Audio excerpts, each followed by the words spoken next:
Welcome to Backstage with Cooper and Matty Johns. Hey, Coops, how you doing, man? What's going on? Good, Matthew. Like your outfit, mate. Mate, hey, I'm just making an effort. I'm playing responsible adult. You're playing young person. Very cool. Very interesting interview with Mark Twain today we have here. This is the old Scotch and soda, mate. Is Very it? good, yes. Yeah, I'll throw you a bone one day. Very Sherlock Holmes of you. Now, today, shortly we're going to talk to Guy Sebastian and Sam Fischer. Okay, both Yes. very, very successful careers. Interesting, they've both come from different aspects to get where they are. We'll talk about that in a second. But, excuse me, I just want to say very happy for the Canterbury Bulldogs. The Canterbury Bankstown Bulldogs, their victory over the Sydney Roosters. I've seen them improve bit by bit, and they just needed a couple of W's, and they got one. Pretty incredible, leading 26-0. A lot of people don't know that in desperation, Cameron Soraldo drove over here and touched Gabrielle on the head. And look, he's done it again, Gabrielle. Yeah. Tell you what, almost became the best comeback for the Roosters as well. 30-26. 11 men. Yeah, with 11 men. Yeah. It was would have been probably the best win of any team ever if they'd come back and won that. You spoke to Brandon yesterday, Brandon Smith. How was he? He was good. He was sore. He said it was a very physical game, which it did. When it's wet like that and you're playing in the middle, it gets very physical. It's hard to move the ball around. Yeah. The big fella's got to wear the bruises. I mean, you've seen like Bill Kickow coming to his own the other day. Like those people with a lot of physicality. Did you get a bit of PTSD watching Viliama Kickow running over the halves? Yeah, he was running over everyone yesterday, so it made me definitely be happy I was retired, I'll tell you that much. Mate, I shout out to Matt Burton too. Really, Burton 3 tries.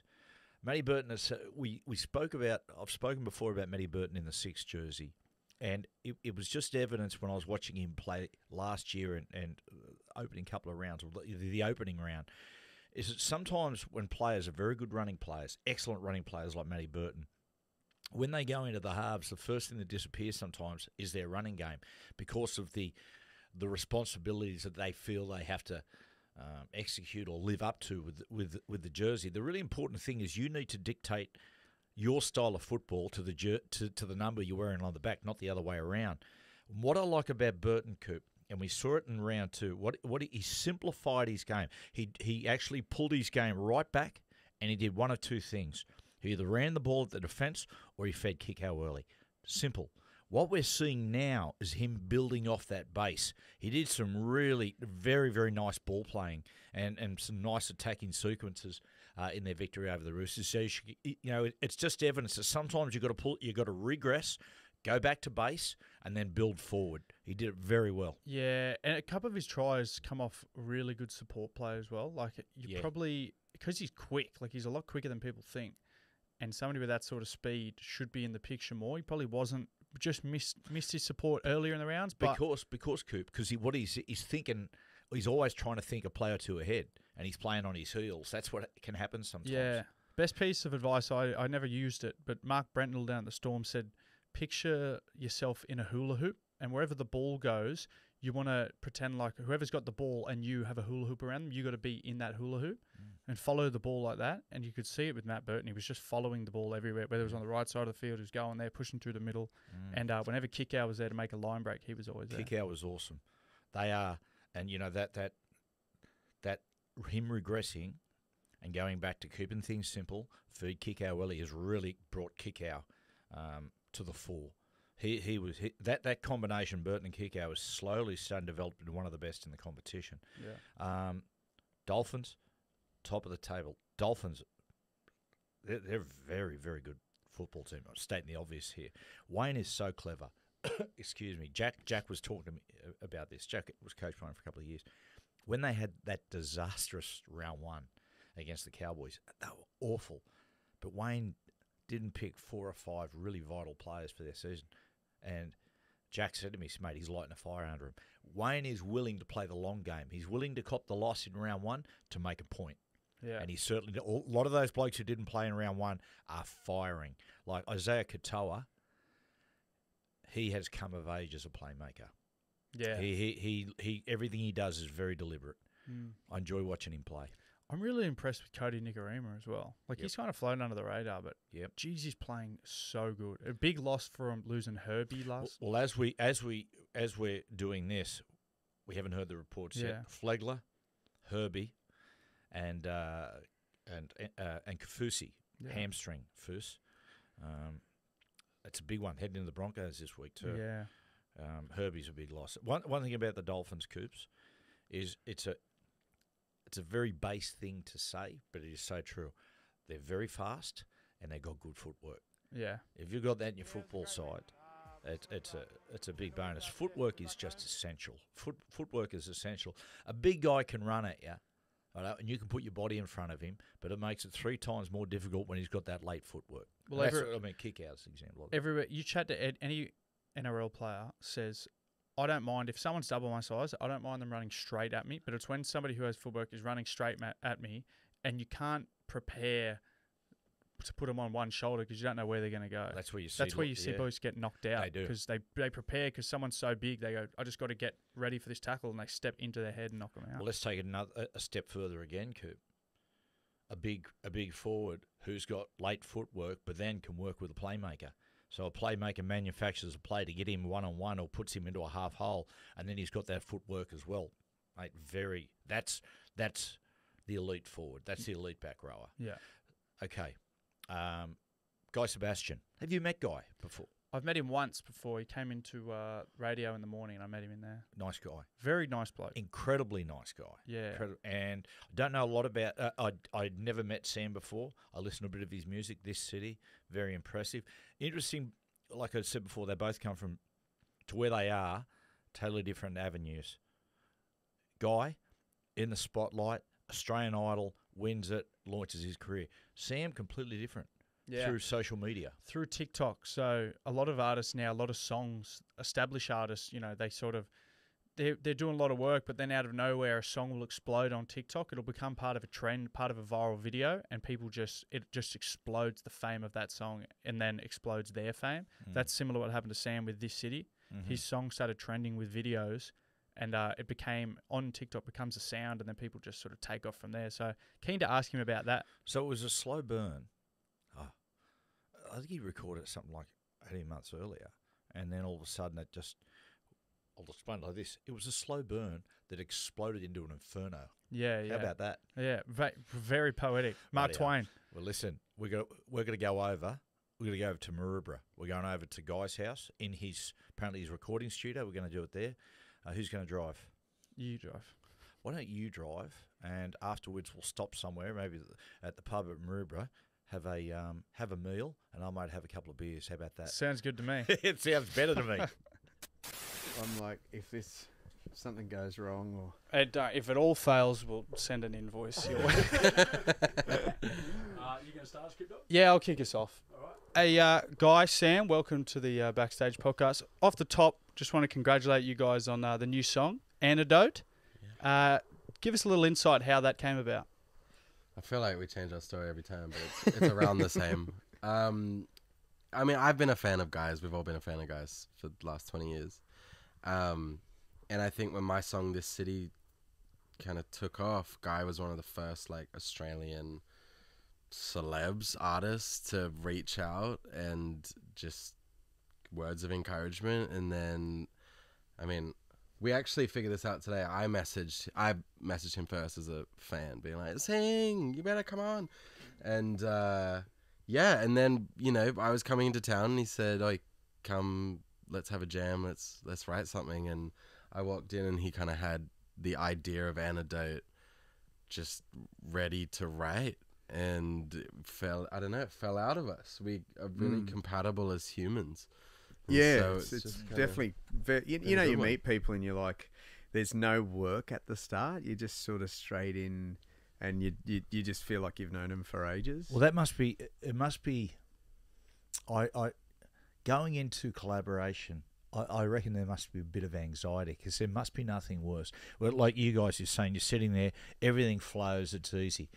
It must be an awful experience to sit down with someone and about 2 minutes in just think, this is not going to you just work. know straight away. Oh my God, yeah. It's so 100%. funny actually explaining that process to people who don't know what it's like, because it's a bit of a weird thought, right? Like we'll head to LA or Nashville or wherever, and you haven't met most of these people. Like there's some people you're right with that you know, and within 2 minutes you're talking about your traumas, and you're it gets real deep straight away. But you're literally walking into a room, and a lot of the time, no one knows what you're going to talk about that day. You don't know whether it's going to be an up-tempo or a ballad. Generally the question you get as an artist is, people in the room that you're writing with will be like, what are you feeling today? What are you feeling you want to write about? And it's the worst question. You've written every day, that week, or for 2 weeks you've written every day. So you've kind of like, I haven't been through that much stuff in my life. Like I don't actually know.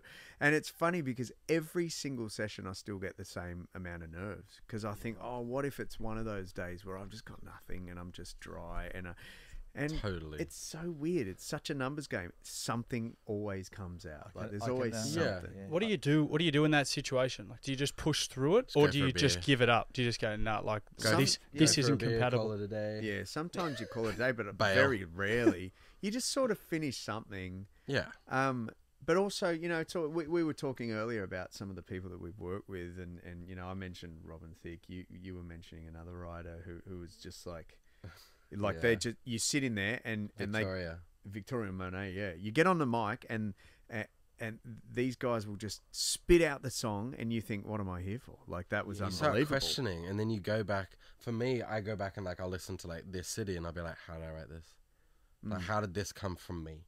Because today I was garbage. Yeah, yeah. But then there's the other thing too. Sometimes we'll be in rooms and we're doing all of the heavy lifting, and I'm going, what are you here for? Totally. But I think that day, even, and just over the last couple of months getting to know each other way better, and then this last week doing all this promo together, we bounce off of each other so well. Yeah. And it's so easy in the studio. I think for me, I just wanted to impress him. I was like, I just want to sing with the guy, and if we get a song sick, if we don't sick.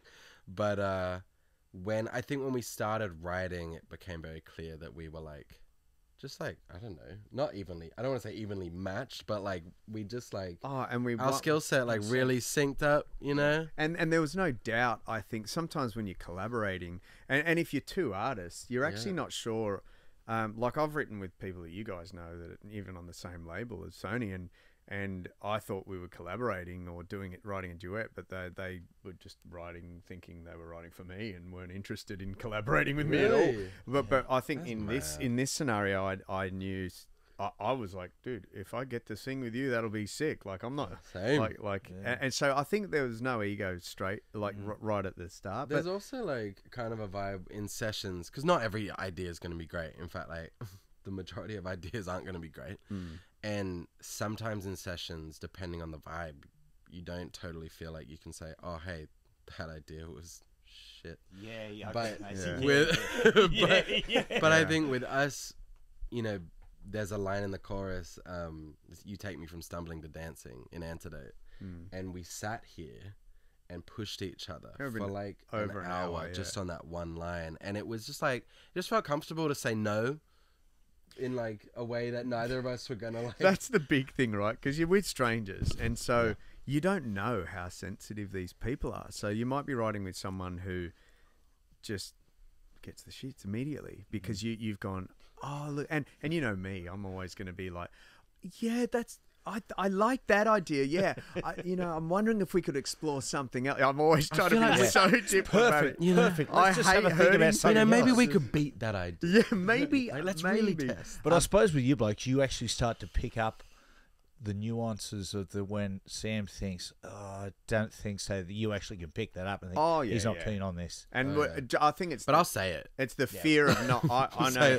That shit, guy. Yeah, I think we know each other's heart immediately, so they're not trying to hurt your feelings. Yeah, it's just we just want the same thing. We want the best song. Okay, talking about writing songs. And look, I'm going to show my age here. I hope this isn't as big a generational gap as I think it might be. I don't think you'd be much older than me. Okay. You'd be surprised. You just look a lot better. Oh, mate, please. Damn you, alcohol. But the Angels, one of Australia's greatest pub rock bands. Yeah. Reading where they came from, and they were basically, when they were discovered by George Young and Harry Vander and given to Mark Opitz, they didn't know what they were. They thought they were like this sort of folk band and adventure. And George Young said, "Do me a favour, go away, and I want you to write an album for the Sex Pistols." They went, "Okay, for Malcolm McLaren, okay, I'll go and do it." They wrote the song for the Sex Pistols, and he said, "No, that's your sound. We're gonna jam your." And the album was Face to Face, seven top 10 singles out of it. I ask you that when you sit there, and is it better sometimes to write for someone else as opposed to yourself? If that makes sense. Yeah.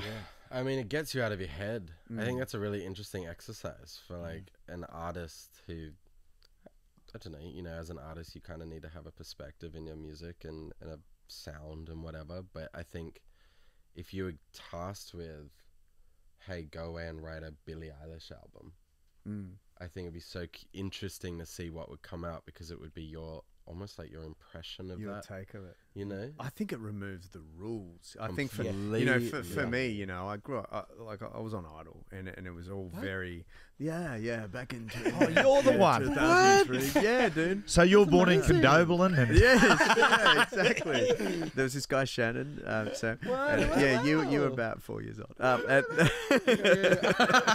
No, but I think what it does is it removes the rules, right? So I would go, there's things I wouldn't say, just because I know my audience and I know who I am, and I've got kids, and there's just certain things that I've decided I'm not going to weigh in on, and so I think when you write for someone else who has no rules, you remove them from yourself, and so I've been so used to writing, and as you were saying that, I was like, I do need to write a little bit more like that, because for example, I wrote this one song, and so often the hookiest things that come out are like just the rawest things. Like I had a ton of swearing in this one song, this chorus that I wrote kind of as a joke, and I can't hear it any other way, but I know I would never sing it, so it's hooky as hell, but but that's an interesting exercise, and good,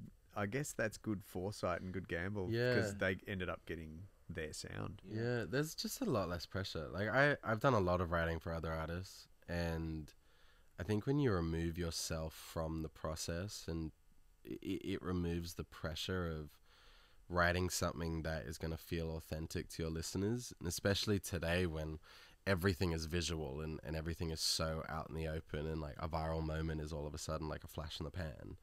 It's so easy to kind of see through an inauthentic sound or movement or conversation, and so it's when writing for someone else, it just takes the pressure off. Like what Guy said before, like the question of like, how are you feeling today? Like, what do you want to write about today?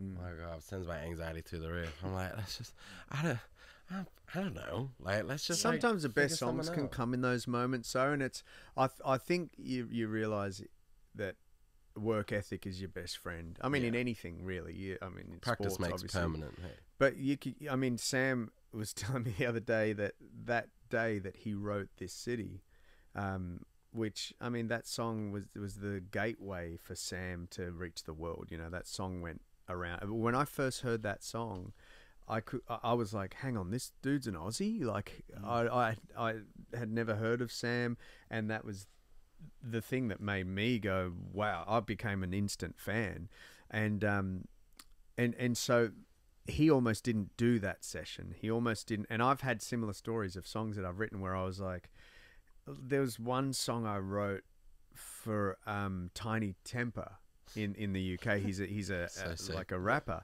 and I had 2 sessions that day. I never do 2 sessions in the same day. Like, that's exhausting. And so that was already weird. And then Tiny Temper had come into the studio and was hearing something that I was like doing, and his producer was like, hey, Tiny would love for you to do a session. I was like, tonight? Like, this is at 10, 11 at night. And I was already so tired. Yeah. But I just decided that I was going to be a yes man to all of that stuff. I was just going to say yes on that trip because I'm there to work. and that song, I remember the moment. I was actually doing a gig in Venice in Italy, and I'm walking through the canals, and I get this random phone call from a UK number, and it's his manager's going, "Hey, Tiny's gonna cut that song on his next album." And I was like, oh my God, I was literally there for maybe an hour and a half, and then everyone got baked as hell, and I was out. Yeah. I was like, I need sleep. I was like, I cannot stay here for high talk. Yeah, going back a little bit. You grew up in Sydney, Sam. Went to Sydney Grammar. Yeah. And then went across to Berkeley College in Boston. What was that like? Yeah, Berkeley was a super interesting experience. Like, it's definitely got an amazing name outside of the walls of Berkeley. It's like a music degree is a music degree wherever you go, including Berkeley. A lot of amazing people have come through Berkeley, but like, you know, I think the biggest, most successful you could say is John Mayer in you know, current pop culture. But John Mayer was there for less than a year. I think like a degree from Berkeley's. Like I did music tech at Adelaide Uni. Yeah. I reckon you can flex it a little harder. Yeah, but guess what? They're Hey, Adelaide. Adelaide Uni's pretty good though. Well, you've just taken my next question. I was going to say, Sam, you went to Berkeley. Guy, did you go to school? But like, you know, like, Adelaide school. You know, you went to Adelaide. What is that? Adelaide Tech. Adelaide. Where'd you go to school? I went to King's Baptist Grammar School in Slay. Golden Grove in Adelaide in the you, burbs. You went to Golden Grove School, and then I went to Uni SA actually. But like, look, like you didn't go to Berkeley, and you've had more hits than 99% of the people who went to Berkeley. So that's what I'm saying. Like, it's a music degree is a music degree wherever you go. I was lucky in that I met some amazing people there. I met my guitarist. I met my wife. Like, it's more the people you meet there. But, you know, I can't lie. Like, I got advice there from a professor that changed my life in music. But I don't think that I would encourage my kids to go to Berkeley if they want to. That what piece was of that advice. Yeah, I was Yeah, gonna say, I'm like, It was a songwriting. It was a piece of songwriting, you know. It was. Yeah. Here we go. You ready? It's gonna be so shit. Jake, the best thing I ever heard in my life. And anyway, it said, "Don't wear corduroy." Fuck. No, it was an amazing songwriter named Cara Diaguardi. She held a class at Berkeley, and you had to audition for it and whatever. And so I got in, and I played the first song I played in the class, and she looks at me and she goes, "I bet you get away with writing shit songs because you can sing them well." And I was like, "Sorry." And she goes, "That's not going to fly in this class because I can sing just as well as you." And I was like, fuck. And it made me like reevaluate the way I wrote songs, my concept, my lyric, my like entire approach to music in general, and kind of I was like hiding behind my voice, and so like you know, that's songwriters it applies. It's interesting because for you in a background of a cappella. Mm-hmm. So, you boys have done your research. No, but so it's interesting that you say you weren't hiding behind. You're hiding behind the songwriter's hiding behind the voice, as opposed to a lot of times the other way around. You having the discipline to be able to sing a cappella means you're not hiding behind the music, so to speak. So you perfect that side of the art. Yeah, I mean, it made me look at the side of the art that I hadn't been focusing on, purely because, I don't know, like, when you have a good voice, you can make things sound good. Even listen to his talking voice, like, you know, you hear that tone that he's got in his talking voice. I can hear it. I know it's sort of that. We have no idea. You know what? I was telling Guy earlier, I had a voice lesson. I don't take voice lessons. I haven't in a long time, but I had like a little tune up last week, and I speak in my fry, which is like down here, just because that's where my voice falls naturally. It's and not meant to be good for you. It's not meant to be good for you. You lose your voice after speaking for a while, which happens to me a lot. And she was like, "You actually need to talk up here." And I go, "Yeah, but if I talk up here, I sound like a perv." And she goes, "Yeah, well, pervs, I guess, don't lose their voices, do they?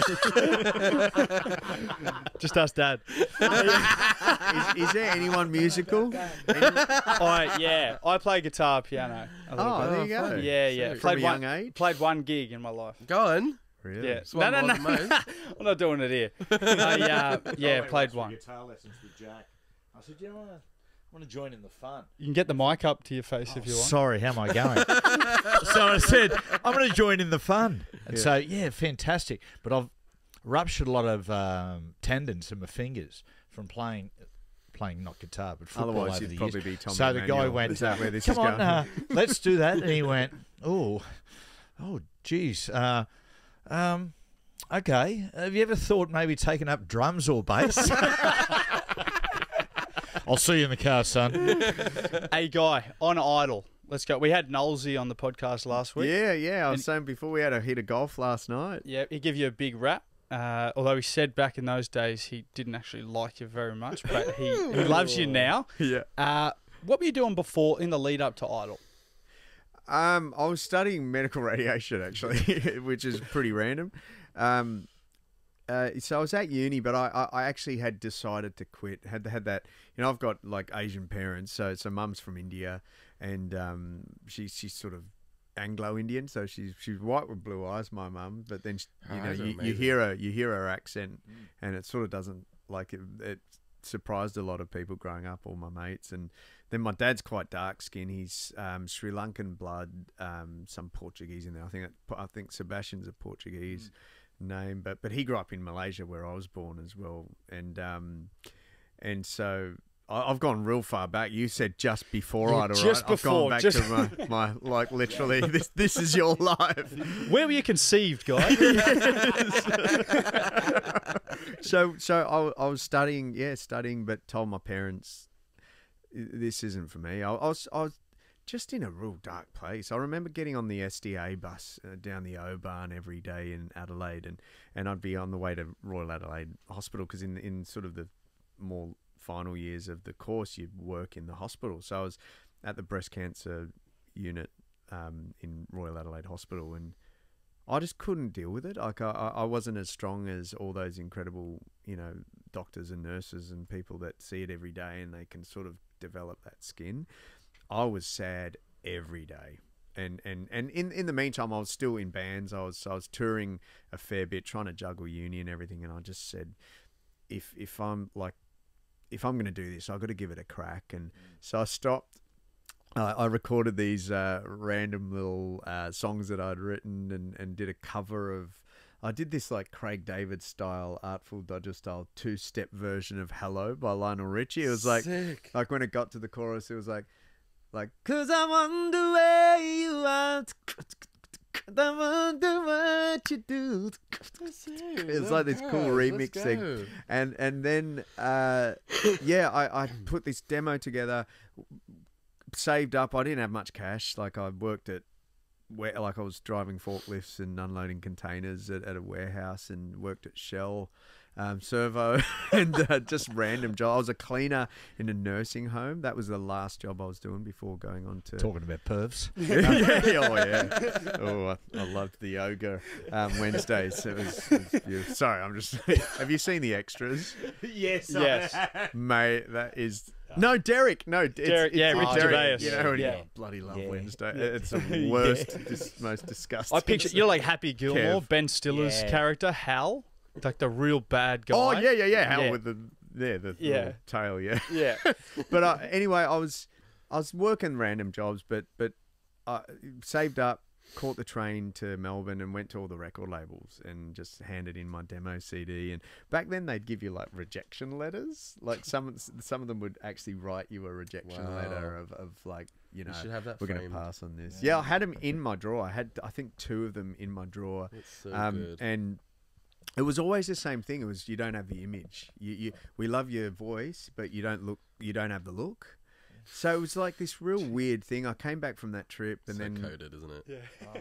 but back then it was different, right? This is 21 years ago. So it was all in the days of like Justin Timberlake and Jessica Simpson and Britney and Christina Aguilera, like NSYNC and all those boy bands. So it was very, very image focused, like pop music.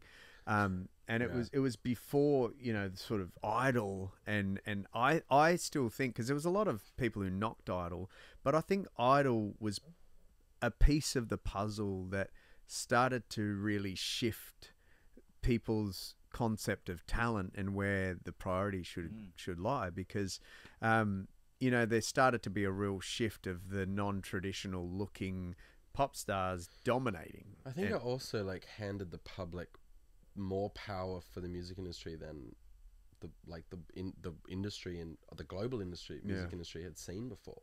Because like Pop Idol was a thing in the UK, but there was only like one season of it.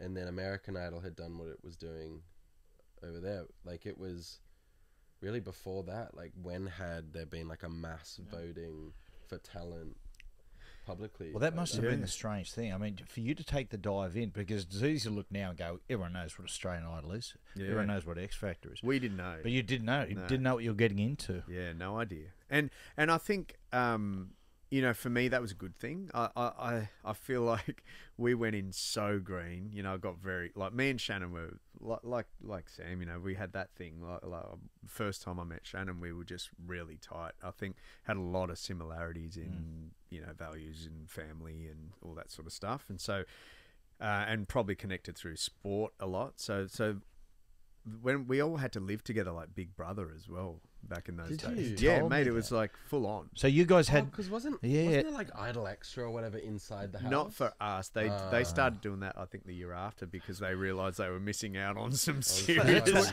Mate, everyone, Millsy running amok, everyone was just living the life, that's what having I said a to great Shannon. time. I said, when you did the, like, say, I said, when you did the initial audition, given the fact that it was one of the highest rating shows in Australian television history, overnight it must have been like, well, you know, you're famous. But he said, no, we're locked away in a house. We had no real idea what was happening and this outside. There's no social media, right? So there's not even like I think back then it was like the start of like forums and stuff, you know, like there'd be like internet fan forums and stuff. That's where all the nasty people used to hang out. It used to be public toilets and alleyways and forums. Now it's just- But we were pretty sheltered. Me and Shannon, we would just kick a footy, you know, like we would.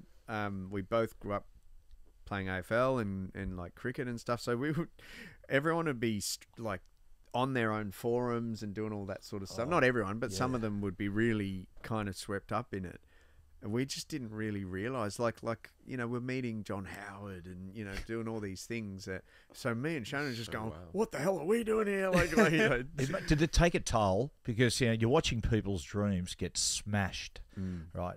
You know, for the sake of entertainment, but the three judges like Marsha, Dicko, and Mark, there are times they had to be brutal. That's the nature of the series, and other times, you know, trying to be honest with the person. Yeah. But you're seeing people break down in tears because their lifelong dreams have been just hammered in, you know, in 30 seconds. Did it take a toll on you, the pressure of it? No, I didn't really care as long as I was getting through. No, but for you going into it, did you sort of get, when it ended? Yeah. I remember that night. I was joking, by the way. Oh no, it was hard. It was. No, but for you personally, you know, you go to the Opera House and you win, which is fantastic. There must have been an incredible sense of relief when it was all over.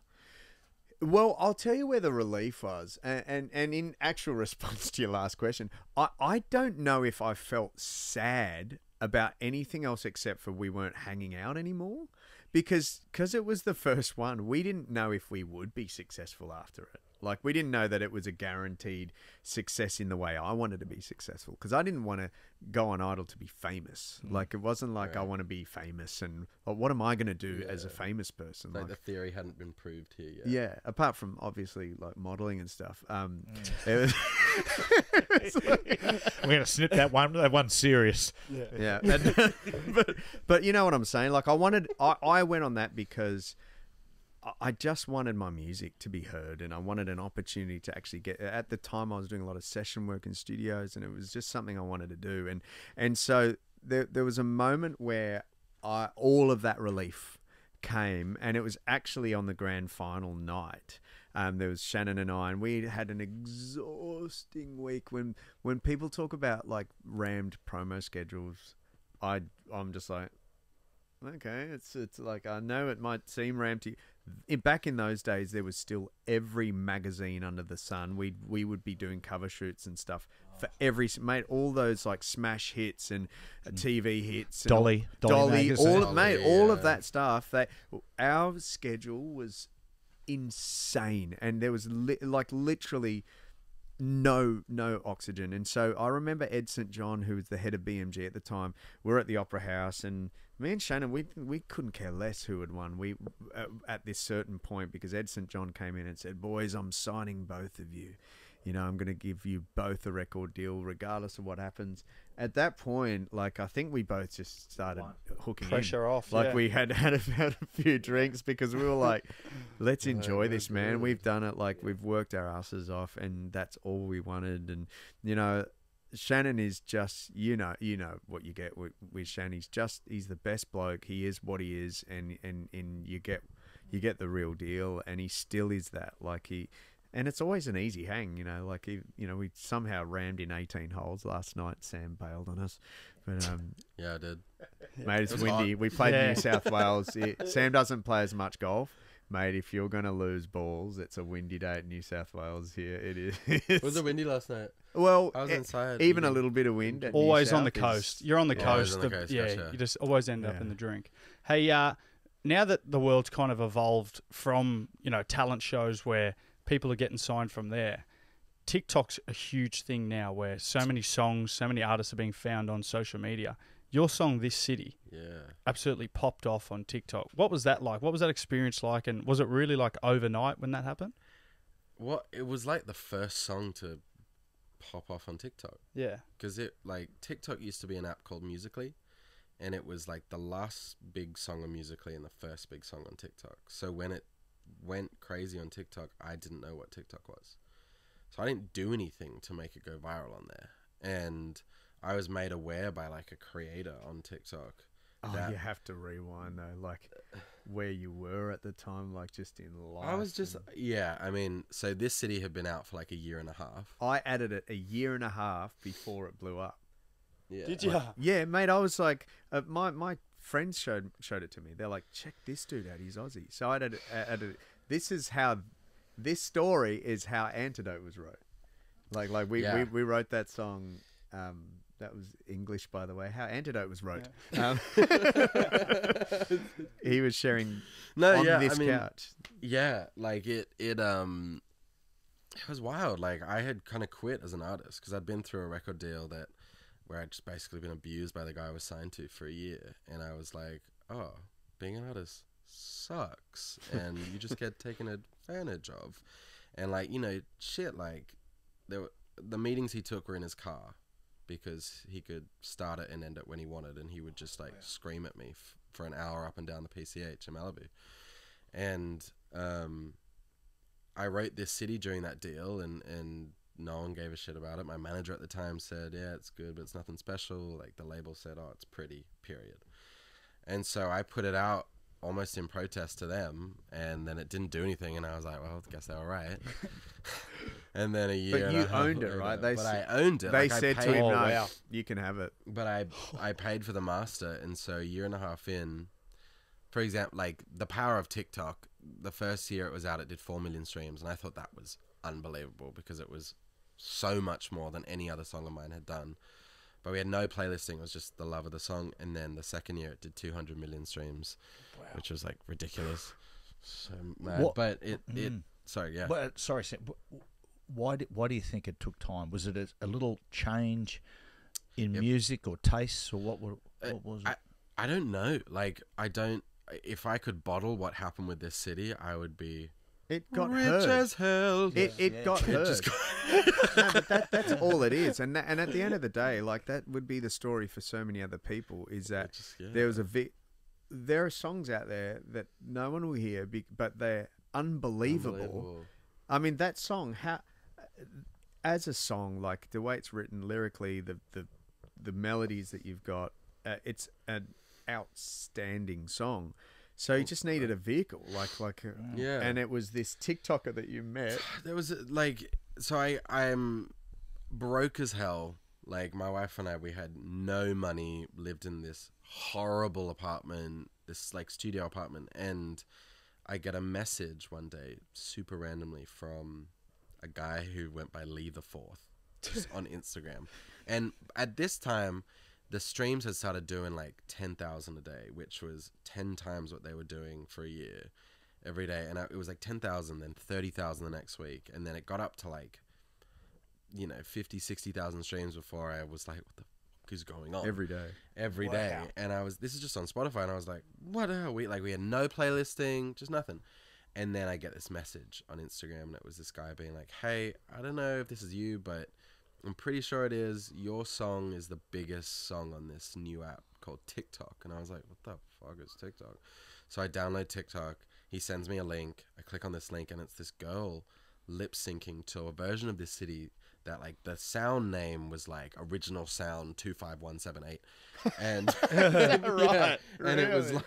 like, and it was like, the city's gonna break my heart. And she was lip singing to it. I was like, what? And I clicked on the sound, and it had like 300,000 videos made to it, and I was like, what is happening? And so I messaged this guy, and I was like, hey, like, where do you live? And he happened to live like 5 minutes down the road from me. And I was like, can we just hang? And, like, can you teach me about TikTok? And he was like, yeah, man, come over. So I go Which over. can often result in Yeah. Which, like, Like, can often result in At this singing a point- car being screamed at. At this point, I was like rock bottom. I was like, if something happens to me, well, it was a good run. But I, like, walk into this apartment, and it is like a room like this size, right?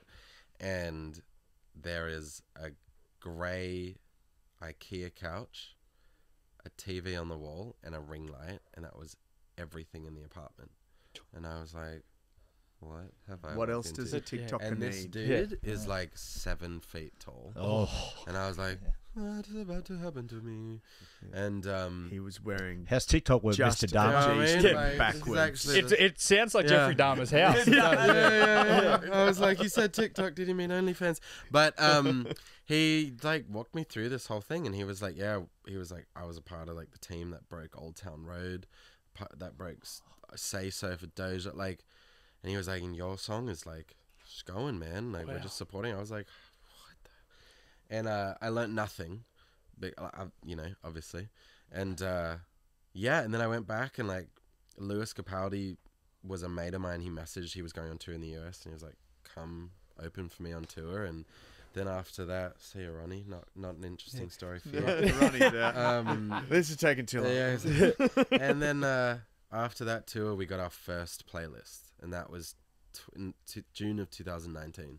Wow. And Do you Yeah, guys but- know what that means? Like when you get a playlist? No, we Like, don't. sorry, No, You, no. okay, you're pretty much sorry. like So playlisting is you like, can't be an artist really nowadays, Yeah. unless you get playlisted on stuff. There Like are, you'll like- notice the charts at the moment, like it's all like AC/DC and XS. It's all so like there are like different. So the biggest playlist on Spotify is called Today's Top Hits, and it basically takes the top like 50 biggest quote unquote songs around the world and puts it in this playlist that immediately pushes it out. It has like 35 million followers. Yeah, okay. So you immediately change an artist's life Yeah, immediately. like Like when you're- you're on a playlist. like there's an app, right, that So it's like old school radio, kind of like when you wanted to be on the biggest radio show 30 years ago. This is Yeah. kind of in a like way, that now. yeah. Yeah. Like there's an app. This is like Spotify for artists, and you right now there are 900 people listening to my music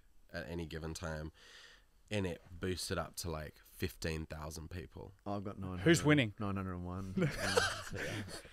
You know what? It's not my peak time. Sam, how's like for that was must have felt like, I mean, it's the old cliche, work your ass off for 10, 15, 20 years to be famous overnight. But that is Yeah. literally you going like, fucking what has happened here? Dude, it was the weirdest thing. I was dubbed. There were like articles that came out that were like Sam Fischer, like Australia's TikTok sensation, and I was like, I don't know what the app means. I was like, I don't know how I did it, but yeah, you're right. Like it takes 10 years to become an overnight sensation, and everything was finally lining up after like so much like abuse and letdowns and just like hurdles that I'd run into. Everything was lining up, and then I signed a record deal, and I had money finally, and then the whole world is opening every door for me, and I booked the Niall Horan tour, and all these people are reaching out. Bandwagon. Guy. And were you going on, like, you're over in LA at this point, are you Yeah. going on, like, big shows? No, like it was literally the start. Like, I had just booked a promo tour, and we were going to start New Zealand, Australia, like 12 countries in Europe, UK, German TV, go to America, we had booked Ellen, Jimmy Kimmel, James Corden, and then I was going to start opening for Niall Horan around the US for 6 weeks, and then I was supposed to do Dua Lipa in Australia at the end of the year, and then the pandemic happened and everything got cancelled. Oh my God. So it's been... For you, for being a creative person, how difficult was that? You stuck in, which is a foreign country, different culture, by yourself in a room. That must have been... Yeah, it was a heartbreak of my life. I don't think I'm over it yet. I think it's really hard. Like, when I get drunk and I think about it, I like cry, and I never cry. And it's like, I've been like, this city is like an A-list celebrity around the world. Everyone who hears it is like, oh yeah, I know that song, but they don't know it's me. Like, and playing catch up to that, even though I've been really lucky to have that moment. You work so hard in this industry, and it happens.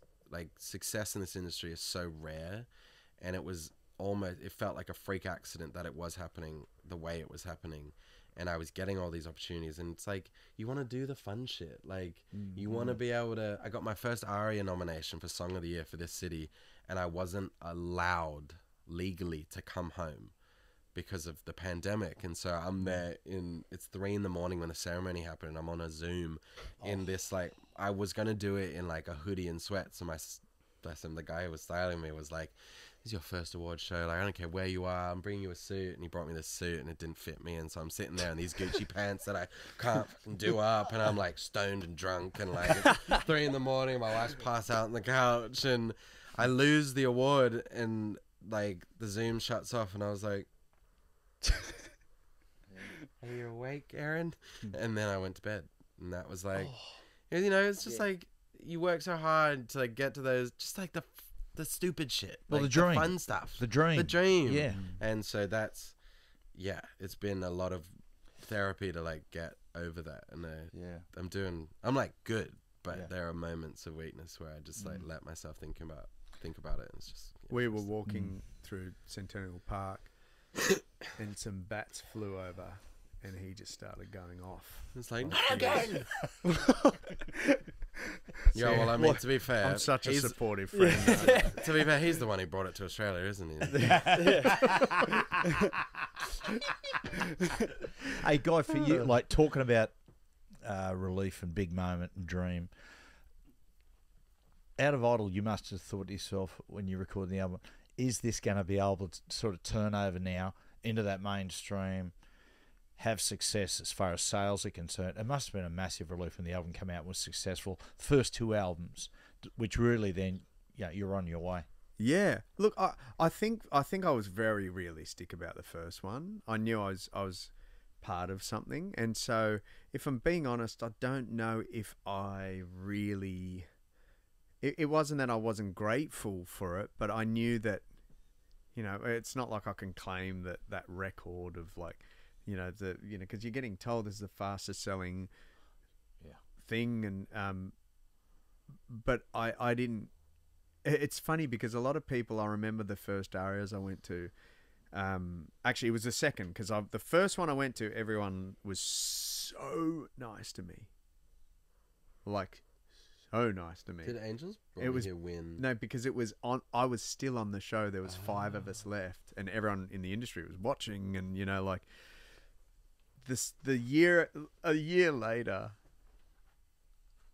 it was like horrendous. Really? They didn't like you, mate. Like, I'm sitting there, like, I'm a year in that industry. People definitely, and I get it. Like, that's the thing. I get it, is that they were like, you don't even know like how hard it is to crack this industry, and let alone. And you're just nominated and winning. Like, you're just going to win an ARIA now. Like, you're on this show a year ago, and now. So the natural backlash you get, mate. The like, Yeah. I'm talking, you know, without naming names, it was like, Mate, feel free to name them. Name 'em. no, I'm talking like, and I wasn't a very confident person. Things rattled me still, but back then, I was pretty sheltered and just I was so rattled by it.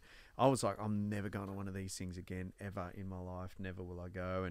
And because I think what people also don't realize is that it's not my personality to claim those things and go, like, I was actually the opposite. So the fact that it was so fast, I think also robbed me of a lot of other things that normally you gain as an advantage, like having to hustle for it. So it's weird that I mean, I was unbelievably grateful for the journey that got me to where I was. But now that I'm older, I've had to actually realize a lot of those things now, in the last sort of 10 years, that all the things that I missed out on as well through, you know, it sounds weird. I'm not articulating that well. No, but it's like, it's not promised. Nothing's promised in the music industry, especially. It's so fickle. It changes so quickly. And like, I'm sure everyone who gave you strife those first awards were eating their words when you came back time and time again, had hit after hit, album after album. Well, but I had to also because. But you can because you're a real artist. Well, but what I describe that experience of Idol as, and it's sort of, it's always hard to articulate it, but I feel things a lot. So when I was on that show and people were saying they're voting for me, it really did something to me, because I knew they were spending 55 cents, and people from all walks of life, regardless of like how rich or poor they were, was just coming up saying, oh, you know, like, we saved up, we 55 cents back then, you know, like a vote, and they're voting like multiple times for someone they've never met. They don't know me, but they are going to spend their money so that I can achieve my dreams. And it was this ultimate transaction of kindness that put this thing on me, not a bad way, but it put this like drive on my shoulders to not waste it. But it's not like you weren't giving people things. Like I mean, you guys remember watching that first season of Idol, it captured everyone. And like your performances. He doesn't. How old are you? 24. Get out of here. Mate, he was 3.5 years old. Okay, well, for me, I remember it. I've watched it on YouTube. I've watched it back. So yeah, you're lying through your teeth. It was amazing. It was like, and you guys, which I suppose when you're talking about, I can only imagine, like, everyone remembers, like, who's been in a sort of professional high pressure environment, what it's like to be criticised or something for the first time. It is really, and for you, Guy, you had this enormous ground wall of support. Then all of a sudden you go there. It's not just the nastiness of anonymous people. Some of them your peers. Yeah. Oh, people that I knew, you know.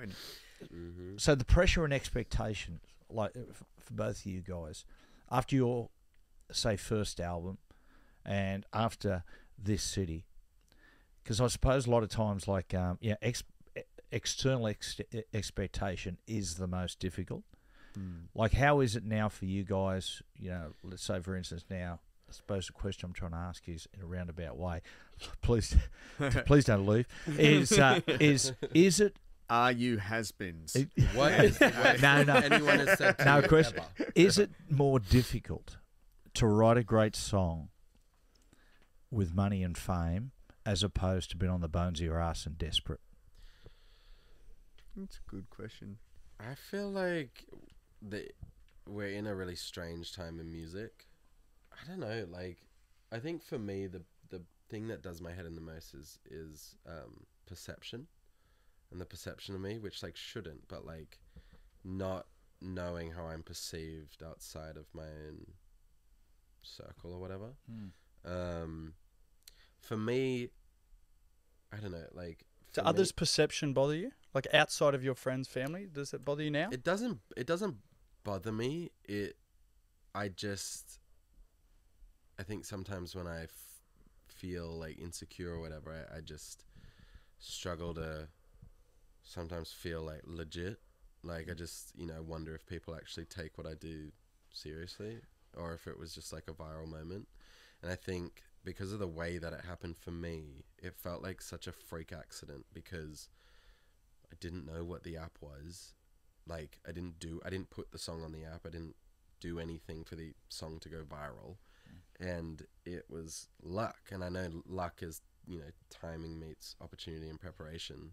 And I definitely put in my 10,000 hours, but still, like... Sam, I think, my opinion, people with upper intelligence like yourself, don't let your brains get in the way. Appreciate it. I like that. It is true. Well, I mean, I don't know. anyone who knows Sam professionally would go, there's no one more deserving and should continue to get those moments, because for me, it's fun. It's weird because you've got your perception of yourself, and then you've got someone like myself looking in on it who just sees supreme talent, right? So when I heard This City, it's not like it ended there.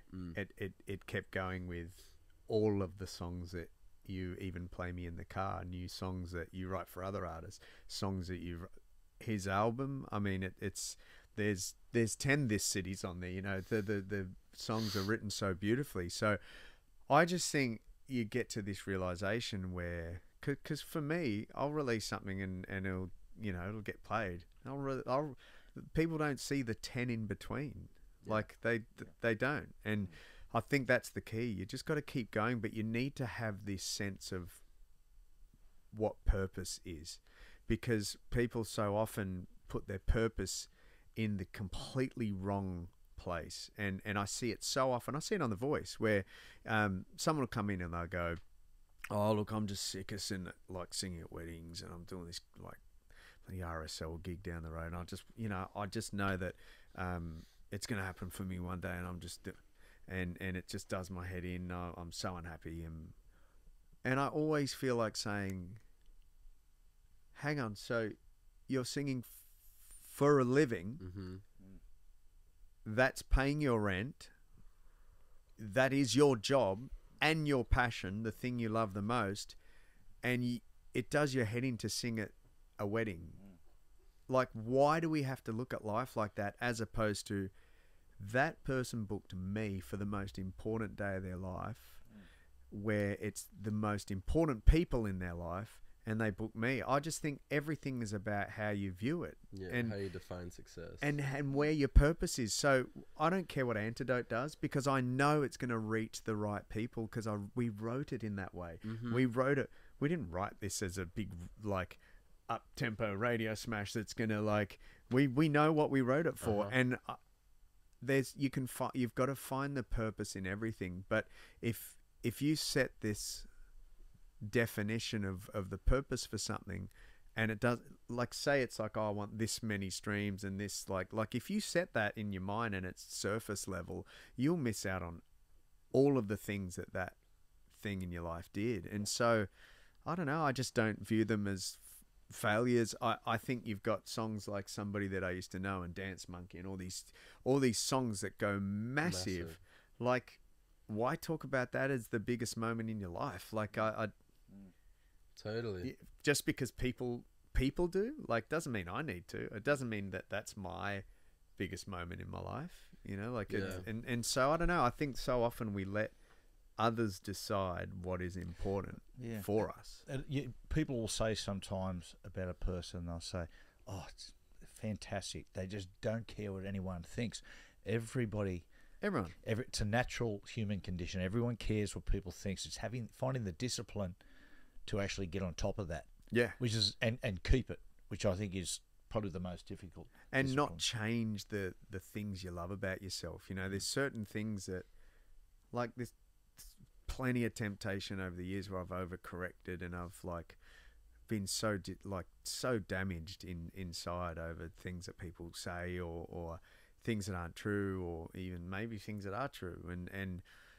But I think, like, the hardest lesson, someone said it to me early on. There's like one of my uncles, and I didn't really think about it, how difficult what he said was actually going to be to actually execute. And it was a flippant comment of like, just remember, you'll never please everyone. And I was like, oh, yeah. And I didn't realize how much of a big thing in my life that would become, because my whole thing was pleasing, and my whole thing was not wanting to offend and just to like want to be liked. Well, the job you guys have,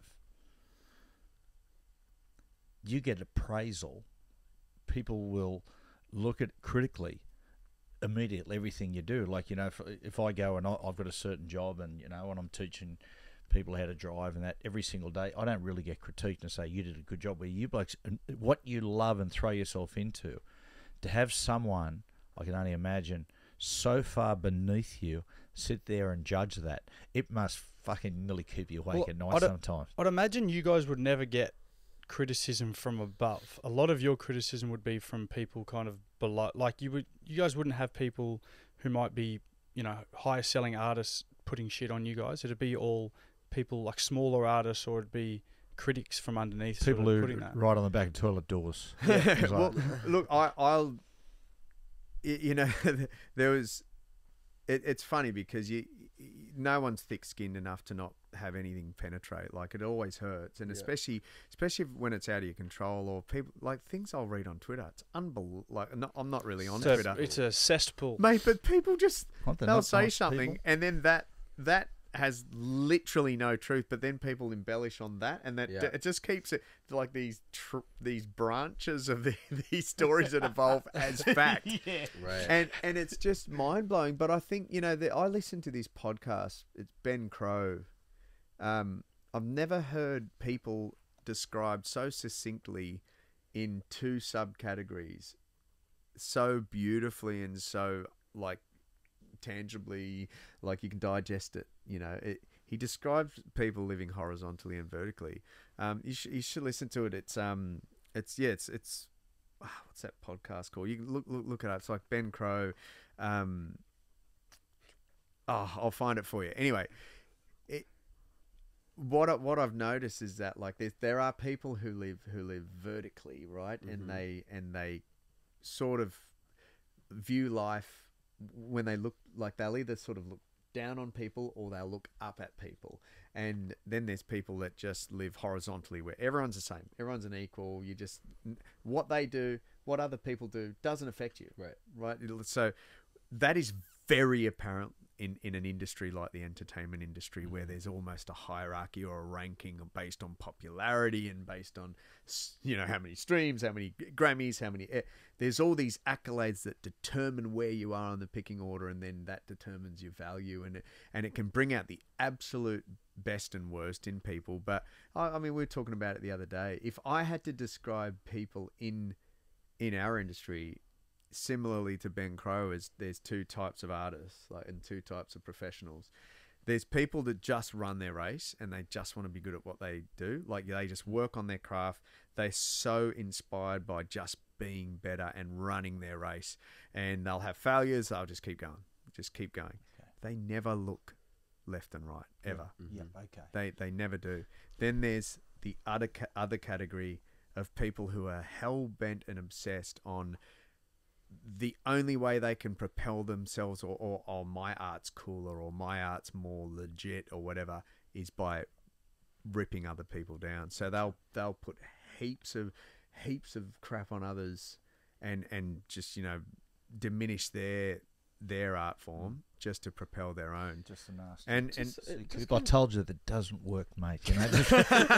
Could I ask a little question? It just came into my head when, like, you know, you're a very different industry to the sport industry. I remember I used to come off the football field after playing a shit game and have like tons of messages of just like, whether it be like death threats or somebody saying, "Oh, you fucked up my multi by not scoring tonight." Do you guys? That was actually me. That was Dan. Do you guys ever get that? Like, after, if you have a concert that's probably like you don't go as good as you think? I don't think I've got off stage to a message like, "That was shit." Bro. I've definitely had. I know it's interesting when you perform on like TV, and people can be keyboard warriors behind a screen. Again, that really is where it can, you can cop it a lot, but like I learned pretty early on when this city started going, I got unbelievable amount of hate. It's unreal. It's unbelievable. It was wild. And it got to me for the first like few like months, and then I don't know, I just got over it. I was like, these poor people, like these sad motherfuckers. I learnt the lesson hard because early on I responded to someone. Like, this is sort of around the start of like a lot of big social media, and I responded to someone and I was like, oh well, you don't know me, like what that's, you know, who are you to even say that? You know, like just a weird fuddy-duddy like a comment back to some hater. And one of my fans wrote to me who had been like in my corner since day dot, and she's like, oh, you know, Guy, I've written over 100 messages to you, like I've been to all your concerts and blah blah blah. Never got a response from you. Yes. Yeah, I it's a good cried. point. But you've It's a given good point. oxygen Yeah. to Like, this I absolute started bawling. crap. I actually had a moment and I just started crying because it was such a important lesson for me to learn how to just where to focus my energy, because they're just loud. There's not a lot of them. Well, They're just loud. Well, there's two things there. It's really interesting. Listen to podcasts or reading about incredibly successful people and what they do, or just successful people.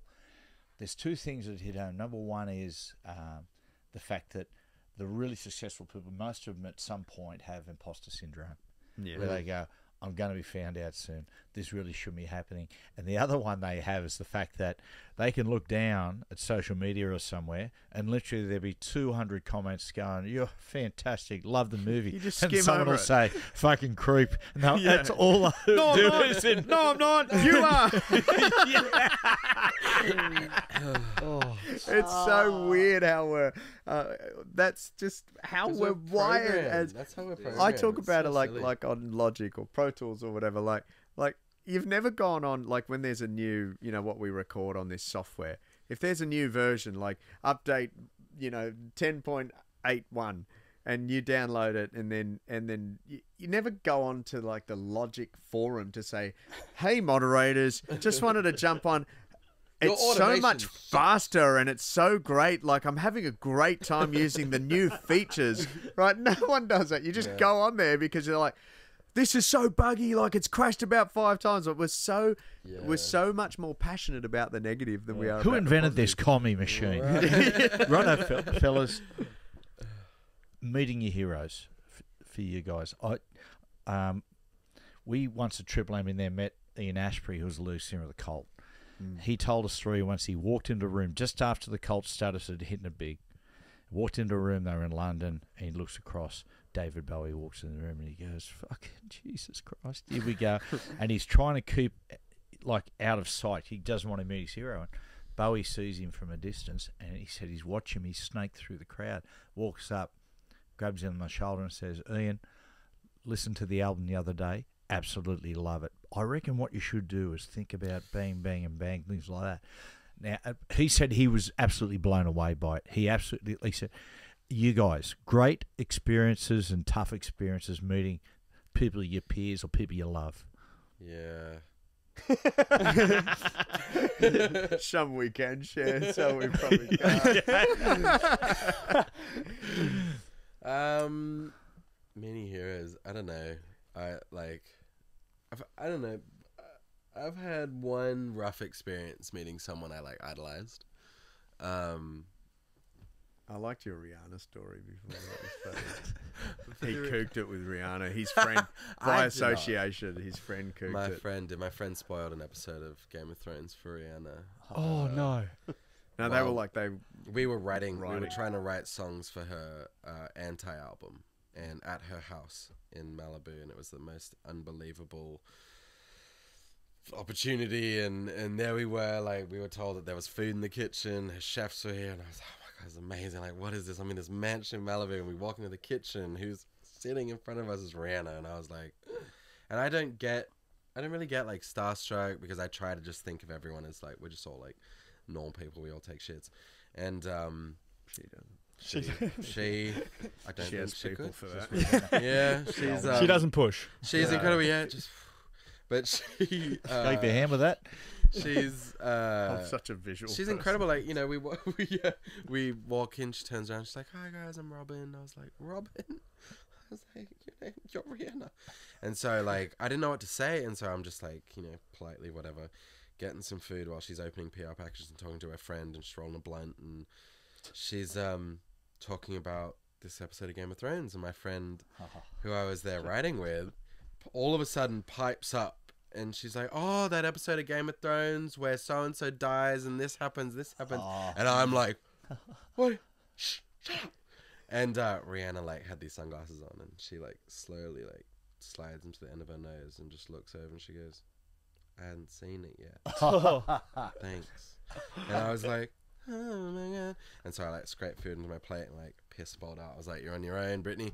And, yeah, so that was the last time they were ever welcome at Riri's house. And we didn't get a cut in the end on the album, probably because of that. But but no, that, like, honestly, like, that was probably an amazing experience with Rihanna for a story. But I had you know, I don't know, meeting your heroes is a tricky one because you want your heroes to remain your heroes. I think it's like, I know it's like when you realize your parents are real people and not superheroes. And when the cape falls...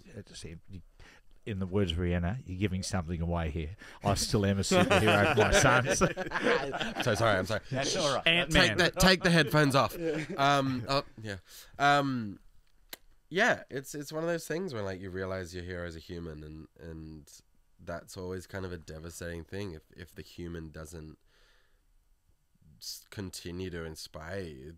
You know, you kind of start questioning everything you've learnt and idolized about that person, and that's happened to me sometimes when it comes to my heroes. But I don't know, I had a really good experience meeting a hero of mine, which is also a possibility. I feel like we hear so much about these horrific run-ins with people you idolized, but like Ed Sheeran, even though we're the same age, he inspires me hugely. And I met him, it was like midnight. He's very nice in Boston, and I was like pretty drunk, and he had just like jumped up to support Passenger at Cafe 939 in Boston, and he was there, and I was like getting a drink with Passenger, and he walked past me, and a friend was like, "Sam, it's Ed." And I turned around, and I was like, "Ed!" And he like turned around, and we just like shut the shit, and he couldn't have been nicer. And like, I did a pre-Grammys gig with him. You know those pre-Grammys gigs that you do? It's so cool. And it was when A-Team had just come out. Yeah. So he wasn't like going off in America or anything yet. And I remember that. And Leanne Rimes was on that gig, actually. Amazing. We had this convo the other night. And I remember seeing Ed and he was playing just A-Team on his little like mini mate. And I was like, this dude is insane. Like he's gonna go places. That kid. And he did.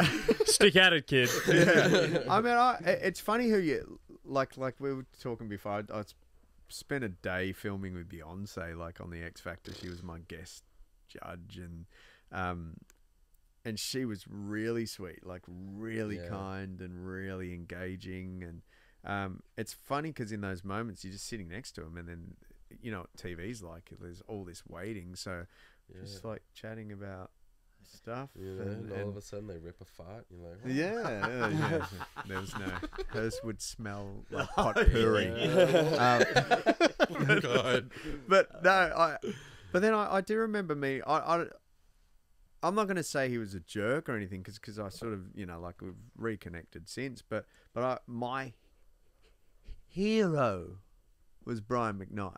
Like is I love his voice to me. Like, you know, because you can meet like Tom Cruise. You can meet the most famous, like whoever, like someone who's incredibly famous, but they haven't impacted your life or whatever. It's the people that have impacted your life. And for me, there was some people in sport and there was some people in music. And Brian McKnight, for me, I would sit by the radio copying everything Boys to Men.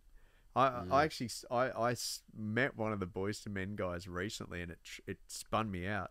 I'll finish the Brian McKnight story first. Sean Stockman covered the city. It's okay. I saw that. Oh, you saw that? I saw that. Yeah, that's who I saw the other day. And anyway, but I wrote with Brian McKnight in these.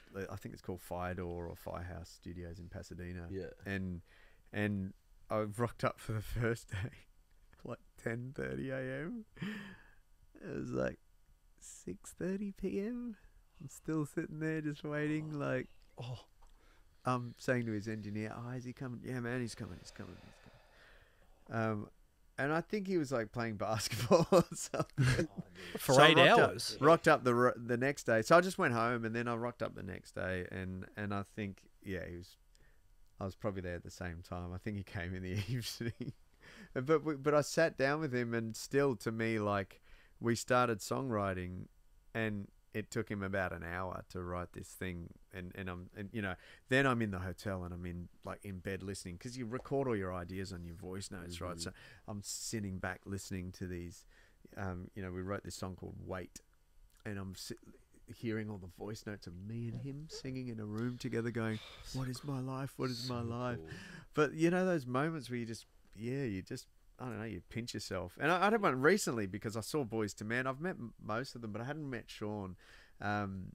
Sean Stockman, he's in Boys to Men, and I loved Boys to Men growing up. That was like my vocal Bible. I'd just copy everything. And I saw Sean. We were at the W Hotel in Brisbane, I think. Yeah, we were. And so I saw him, and he was just sitting on his own, and I went up to him, and I was just about to launch into, "Mate, you have no idea the impact you and the rest of the boys have had on my life. I wouldn't sing if it wasn't for you guys." But before I could even launch into that, he goes, "Guy Sebastian." Woo! And then, and it really spun me out. So then I said my thing. He goes, "Man, coming from you, bro, that's crazy. Coming from your voice is crazy." And like, I'm sitting there trying not to cry. It's such that is a spin out to me. The validation. I can imagine. Man, like, Unreal. I was like, dude, I literally like worshipped your voice. Like, I would copy every little thing, and I would do it until I could do it. 6 hours later, I'd be like, "Now I got it. I got the run now." I mean, not to fucking gas him up, but like, it was the same shit with you, bro. Growing up, I was like, he was my vocal Bible. And so, like, us becoming friends, being on a song, singing together on Idol. That would be crazy for you. Yeah. Yeah, you joke, but like, the first time you've been... That Australian Idol Grand Final the other night was the first time he'd been back since he won. And for me to share the stage with you, to share that moment with you... And Knowlesy was on the stage. That was Right. pretty cool. I know you don't know what Australian Idol is, but it was this big competition way back No, then. I've watched it. Kyle makes me watch it. Oh yeah. You know Gary Yeah. Gary Pinto. He met. My mate's got. Who was it? It's like some R&B guy that he loves, like not Key Sweat, someone in that world. Yeah. And he's met him, and he said, "Oh, can I get a photo with you like that? That would be awesome." And he got this photo, and the guy just went, "I made your day. I made your day." Be like, yeah. Very good. All right, we've taken up so much of your time. We've got 3 rapid fire questions for you guys. All right, before we We're not let very you good go. at them. No. Favorite movie? Forrest Gump. Oh, Cool Runnings. Oh, okay. Yeah, I'm a badass. No. Favorite song of all time? That's so hard. Say in the city if you want, Sam. Uh, Why not? What you want? Battle Scars by some guy. Just kidding. I don't know. Recently, like, I've just been rinsing "Walking in Memphis" by Mark Con. Oh, yeah. Yeah, banger, right? Yeah. I've always loved it. It's always flicked between Something by the Beatles, Something Yeah. in the way. Only because I don't know why, but I feel like that hook is one of the most genius things. I always go So to like good. when they were writing, who thought of? It's such an incredible. Did you see the Beatles? Did you see the The making of the yeah, documentary. Yes. with I think his name Unbelievable. Jackson, Peter Jackson. Oh yeah, Thanks, Peter Jack. Jackson. Yeah. Wasn't it strange? It amazed me the interesting dynamic within the group when you went, okay, I'm ready for all the argy-bargy between John and Paul. And and John just sort of sat there very casually. Paul just worked his ass off, Yeah. and Paul and George just always felt slightly removed and ostracised. That's what I found interesting about it. Yeah, that is true. Yeah, Mm-hmm. but I feel like when they slotted into those roles, it worked. Yeah. Like, because then when it's almost like let them do their thing, let them banter, and then George would come in with something genius. Like they'd all have their little moments of genius. It's So wow. Yeah. yeah. They were pretty good. I mean, They're okay. Yeah. They're okay. Have you heard of the Beatles? Yeah. Great insect. One of the great insects. Hey, and finally, if you could be one sports person of all time, who would you be? Roger Federer. Good pick. Yeah. Yeah. Tennis was my life. I wanted to be a tennis player before being a singer, and then I just wasn't good enough. So It's pretty hard. It's pretty Don't too hard on yourself, Sam, okay? that's it. Matty Johns. Do you know what? I knew it. I knew. Tony Modra. Otherwise, Yeah. if I had to go for second place, so yeah, I'm a big AFL guy. I'm Crows. I'm a big Crows man, and grew up. Sorry about that. Oh, mate, we'll come. We're a young team. Give us a break. But I loved, just growing up watching, that era of footy, and watching mods just soar over people's backs. It was a pretty. And you're a real cricket man too, aren't you? Yeah, I love my cricket. Yeah, I still play. I play in this LMS competition here every now and then. It's like a I can 20, imagine 20. when the spin bowler's on. Oh, and mate. Guy comes out and the pace guys goes, just give me the ball. Seriously, Give me mate, the ball. the sledging is so funny. It's always Shannon Noel jokes as well. It's like, and then I hit a quick 550. Yes. See ya. Fellas, Or Appreciate get out for a your duck. Yeah, you're it's legends. rocks or diamonds with me. hey fellas, we really appreciate your time. Nah, Hey, thank you. Such a great chat. Good luck with the song. Good luck with the future albums. Thank you very much. Oh, Cheers, thank you. guys. Thank you, Appreciate boys. it. Pleasure. Well, we've just arrived back, Coop. Had a lovely meal.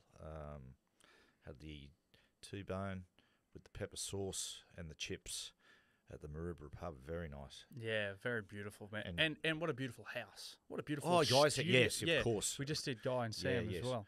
God, that studio is sensational. Oh, Makes me feel like I don't know, makes us feel like real losers here, doesn't it? Well, he was saying he got it. He used to have a studio in the east where he'd just go to if he had a thought. But he said sometimes he'd wake up in the middle of the night and he'd have an idea and he'd have to, he couldn't go into the studio till the next day and he'd lose a bit of the idea.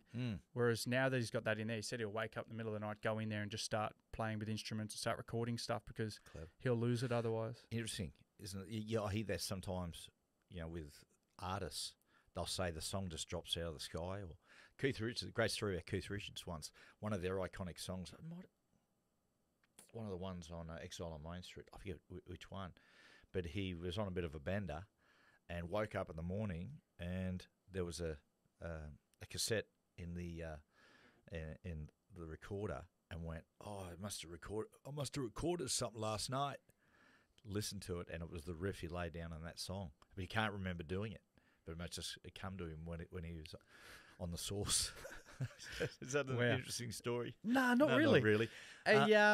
Sorry, anything else? What next, Coop? So we said. By the way, too, have you met a nicer guy than Guy? Oh, Guy's he kills you with kindness. Beautiful guy. Yeah. And Sam, nice guy, very impressive. Sam. Oh yeah, Sam's. I didn't know. I hadn't met Sam before then. He was awesome. Nice what a good guy. bloke. What next? So people have become famous through Australian Idol, X Factor. Then you get people getting famous through TikTok and social media. What's next? I don't know. Like, obviously, Guy came through. He explained it. We came through at a time before social media, and then social media came just as they were kind of going on the shows and whatnot. Now, social media's around. Everyone's getting famous through it. I don't know what the next progression is. Antidote. Yeah, now that's the song they've put out together, by the way. Yeah. That'll make Antidote. That's very, very good. Nice combination. That just come to me. They actually come to me out of the sky. Sorry to cut you off there. No, that's fine. Antidote. So make sure you give it a listen. It's very, very good. But interesting what happens next. Holograms? Maybe some sort of hologram. People start just appearing in people's houses singing songs. I don't know where to. That's creepy. Yeah, very weird. Right, Hey, Yep. if you're listening, our Instagram and TikTok, go give us a follow for a bit of behind the scenes, some good clips, backstage with Cooper and Matty Johns. And if you want to watch if you want to sit there and watch me and Matthew do the podcast live, get on our YouTube, backstage with Cooper and Matty Johns as well. And because there's lots of hand signals and eye contact that you don't want to miss. You know what I mean? That's right. You can't get enough of us, can you? No. People just, here we are. Here we are. Welcome. Right, I go. Good on you, Coops. See you, Good Matthew. Fun, man. See you, Gabriel.